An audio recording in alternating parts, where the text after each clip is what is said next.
Néanmoins, c'est quand même pas mal d'avoir un tel résultat parce que ce...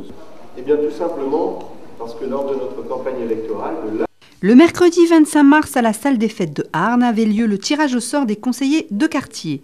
L'esprit des conseils de quartier sera de contribuer à la concertation, donner son avis sur les projets, réfléchir sur les aménagements de l'environnement immédiat. Philippe Duquesnoy, maire de Arnes, nous explique la démarche.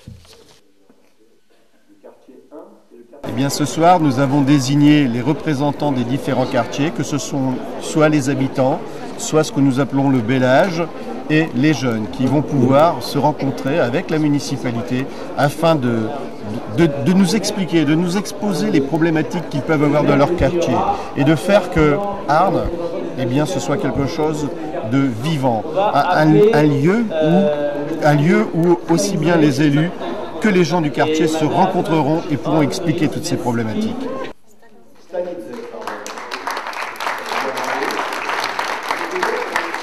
Alors la démarche, nous avons depuis quelque temps averti la population, c'était dans notre programme de campagne, et deux, c'était non seulement dans notre programme de campagne, mais dans toutes les gazettes que nous avons sorties maintenant depuis notre arrivée, nous parlons de ces conseils de quartier.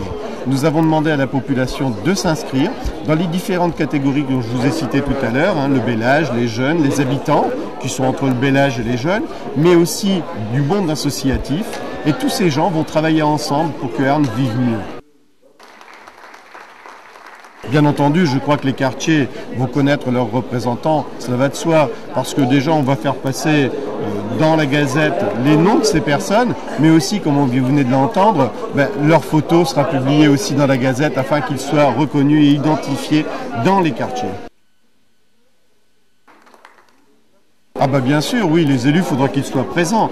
D'ailleurs, j'avoue, je serai président de chaque conseil de quartier. Ensuite, un adjoint m'accompagnera, bien entendu, parce que je ne pourrai pas toujours être présent, et un conseiller municipal. Ensuite, d'autres personnalités seront présentes aussi, des personnalités représentatives du quartier, ainsi que les associations.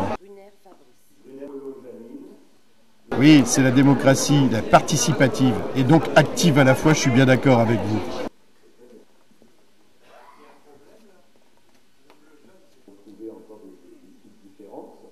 Bon, la ville a des petits soucis, mais elle en a des gros aussi. Et je crois que quand on est capable d'expliciter à une personne pourquoi on n'arrive pas à agir tout de suite, eh bien ces gens le comprennent. Ils savent que nous pouvons avoir, dans la mesure où on leur explique, des problèmes de budget, des problèmes qui ne peuvent se résoudre qu'en influençant non pas sur un quartier, mais peut-être sur plusieurs. Si on explique aux gens, si on les écoute, nous arrivons à travailler. Nous arrivons à supprimer tous ces petits problèmes et aussi quelquefois ces gros problèmes que nous rencontrons dans notre population et sur Arnes. Oui, je crois qu'elle a répondu en masse. Certains quartiers beaucoup plus que d'autres. Nous étions à peu près 155, je crois, à avoir répondu. Néanmoins, dans certaines catégories, nous avons remarqué qu'il manquait quelques personnes, par exemple des jeunes.